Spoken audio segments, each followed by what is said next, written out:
Hello, everyone, and welcome back to the podcast. I'm your host, Joe Two in Love, back again for AEW Rampage review for February 11th, 2022.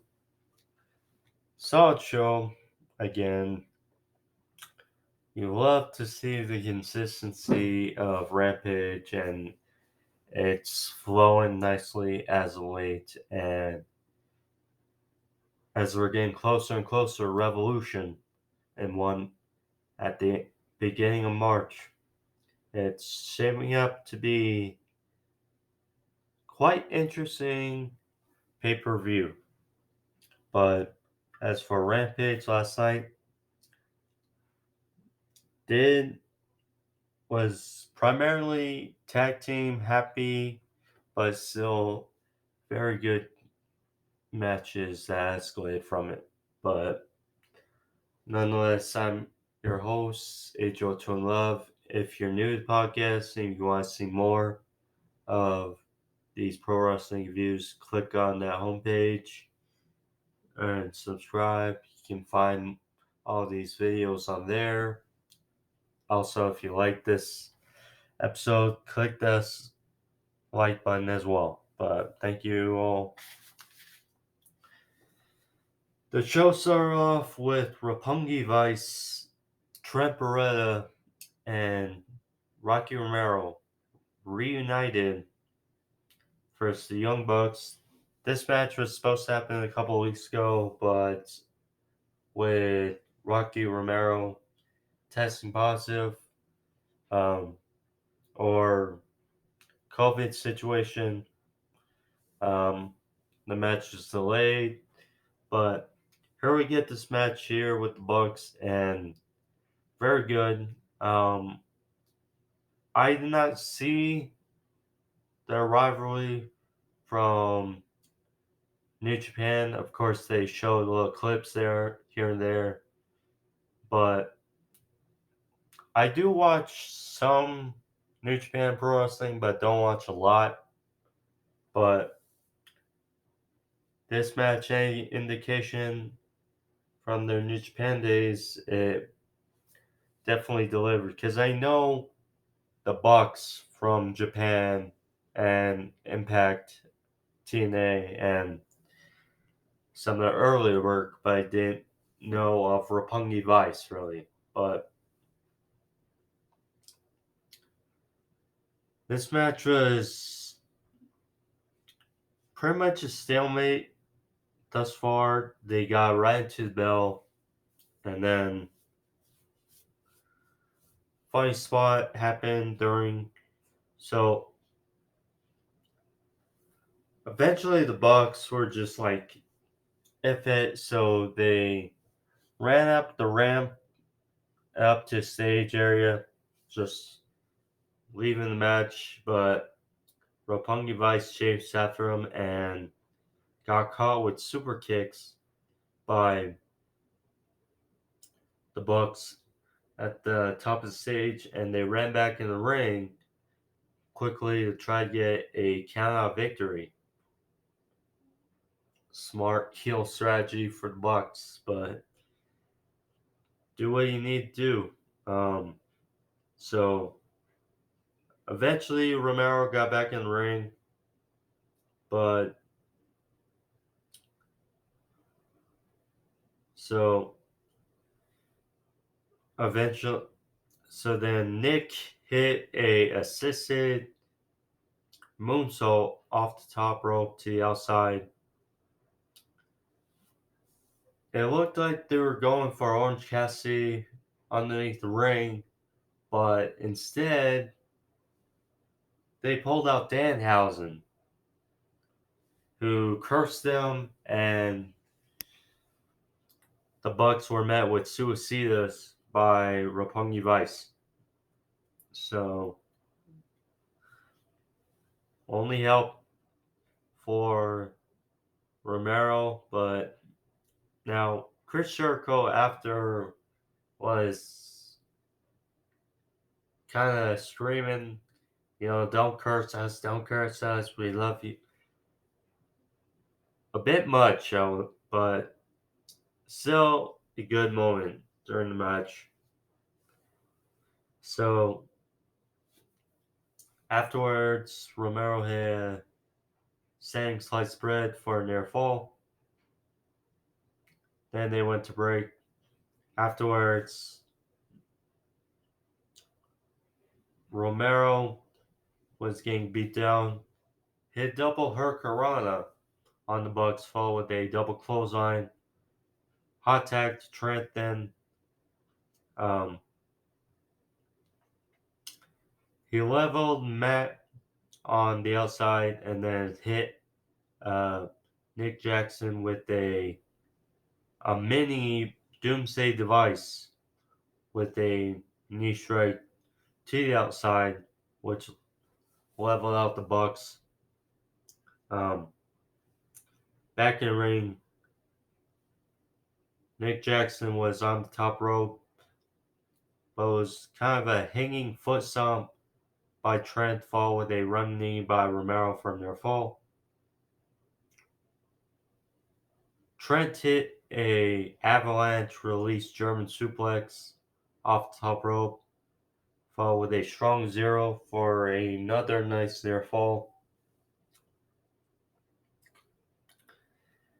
The Bucks hit the Meltzer driver for a 2 count, followed with a BT trigger on Romero.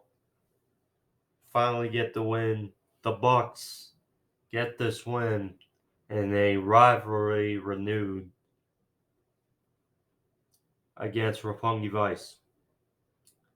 Afterwards, Trent came in for the save on Orange Cassidy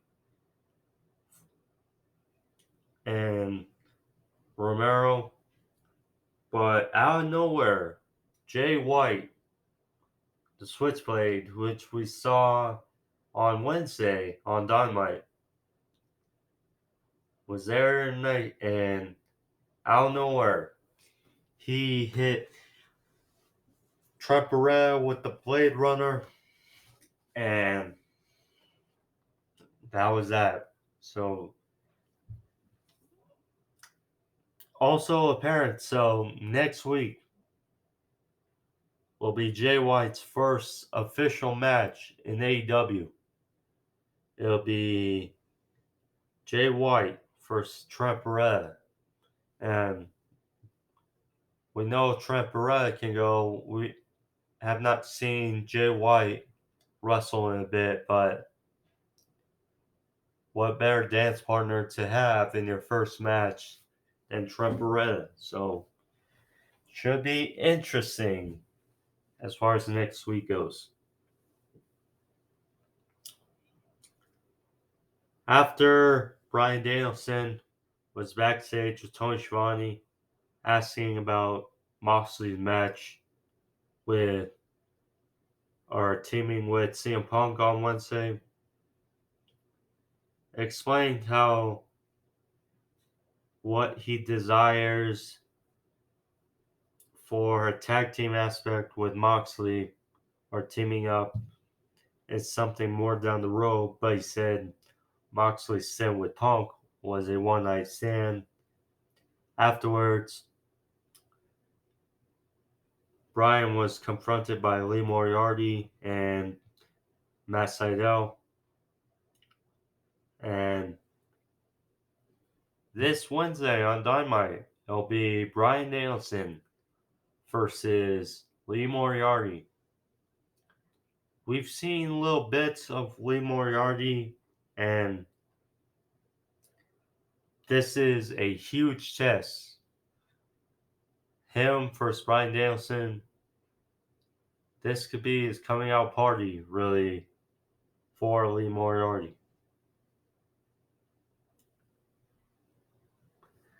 Then we found out, thanks to Ricky Starks on commentary, and Powerhouse Hobbs was right behind him. Next week, on a different timed Rampage, it will be Dante Martin versus Powerhouse Hobbs. and a Face of the Revolution ladder match qualifying match next week. Interesting. And we saw Keith Lee go in or qualify for the match on Wednesday's Dynamite. We may very well see Powerhouse Hobbs get the W next week, and Powerhouse Hobbs, Keith Lee would be an interesting matchup to look forward to.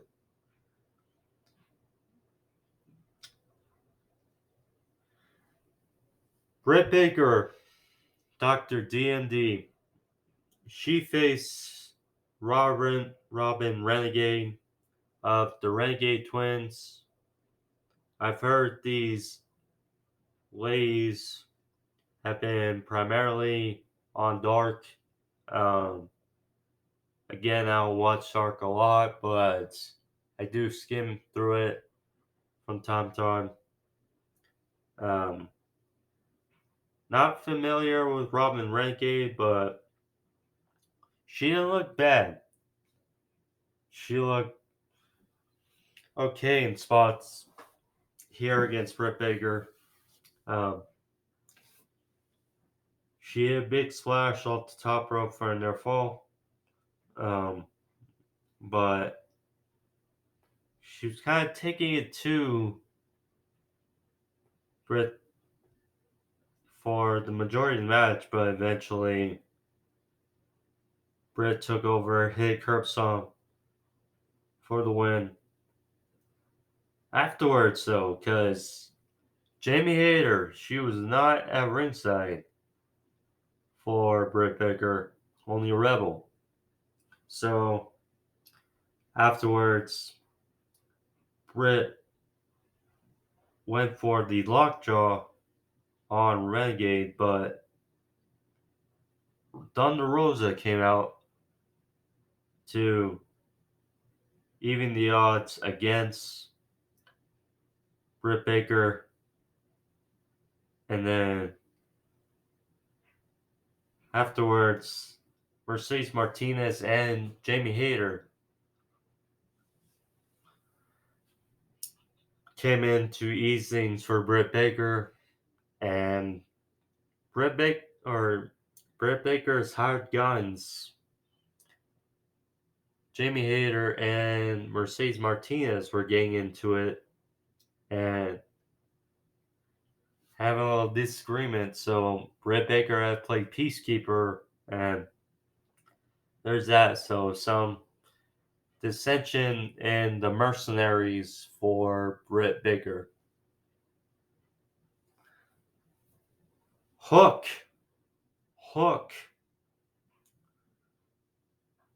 He was there, took on Blake Lee of the Factory, another student of QT Marshall. This match, was a standard Hook showdown. Just throwing Blake Lee across the ring.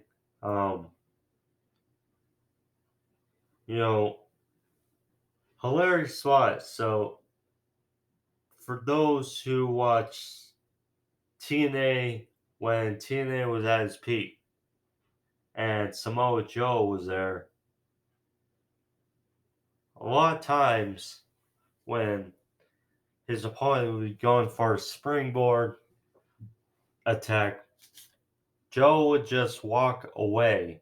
He had this walk away spot, which was hilarious, where he would just casually walk away and his opponent would fall flat.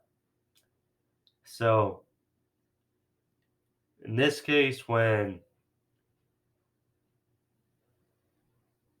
Hook was distracted by QT Marshall, Lee hit an elbow, went for a springboard crossbody, but Hook just backed away. And similarly to what Samoa Joe did for many years in TNA. So that was hilarious. But eventually Hook walked in the red room for the win. Lee tapped out, and there was that Hook, the different haired guy, is improving and getting those wins, getting some wins on Rampage.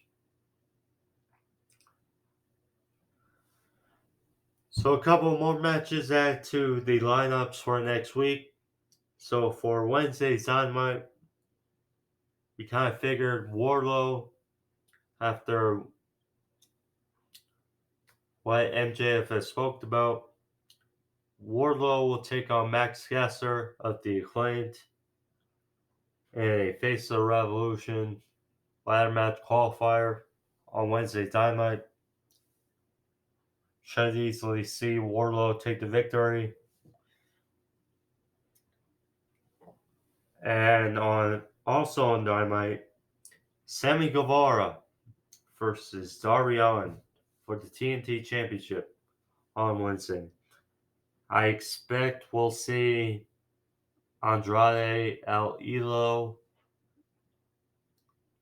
make an interference in this match or something affect the outcome, and we eventually get a triple threat at Revolution. But that's thought. And then, as I mentioned earlier, Jay White with his first match in AEW, taking on Trent Beretta next week's Rampage. So I think it said 7 Eastern, 4 Pacific. So next week is on Rampage. So different time for Rampage. So I'm not sure if it's because of the NBA or something, because again, Rampage is on TNT and Dynamite's on TBS, so who knows? But say your DVRs in case.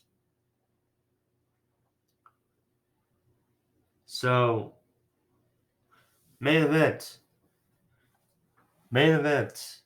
time. Jurassic Express versus the Gunn Club, Austin and Colton Gunn, the sons of Billy Gunn, for tag team titles. I mean, so the Gun Club apparently built quite a streak on Dark and Elevation, which gave them the right, and they're the number one contenders in the rankings for this match. They have not been on TNT, Dynamite, etc. a lot, but still really young. They had a good showing, I will say, for this match, although I did not think they were gonna leave here with the tag team titles. They still had a good showing here. But getting into the match, Power Slam and a senton by Jungle Boy, launching off of the shoulders of Luchasaurus for near fall. But the Gun Club kind of woke things up with a big lariat by Austin. And so back from break, the Gun Club were using quick tags to try to prevent the hot tag scenario between Jurassic Express. Uh, they prevented Luchasaurus for the time being, but when he got the hot tag, it was kind of academic. So, played out both members of the Gun Club, double clothesline. Jungle Boy got a tope. Luchasaurus hit chokeslam fall with a standing shooting star or moonsault for a near fall. And then this was the best highlights for the Gun Club, or this were the moments where maybe it tingled in your mind. But so Jungle Boy collided with Luchasaurus when he went for Suicida. Got mixed with a hip toss to the outside. Austin rolled up Jungle Boy with his feet on the ropes for a near fall. Christian Cage prevented that. So Christian and Bill Gunn were exchanging on the outside. And then while the referee was distracted, Austin hit Jungle Boy in the face with the towel belt for a near fall. But eventually, Luchasaurus and Colton were knocked into the crowd. And Jungle Boy hit a kill switch Christian Cage finisher on Austin for the win, and they retain Jurassic Express still the AEW Tag Team Champions. You know, with the tag division building up as of late, or back up again, it's going to be interesting to see who Jurassic Express face for the tag titles at Revolution. But either way, should be fun. But anywho, that was the end of Rampage for you guys, and that's also the end of the episode. But hope you guys enjoyed it. I did too. See you guys all back for Dynamite on Thursday, and then Rampage special edition or different time slot, but still give it to you on next week. But hope you guys enjoyed this episode. Have a safe for anyone who's celebrating the Super Bowl. Have a safe Super Bowl party tomorrow, and see you guys back next week. But thank you all. Be safe. I'm AJ Joe Love getting out of here. Peace.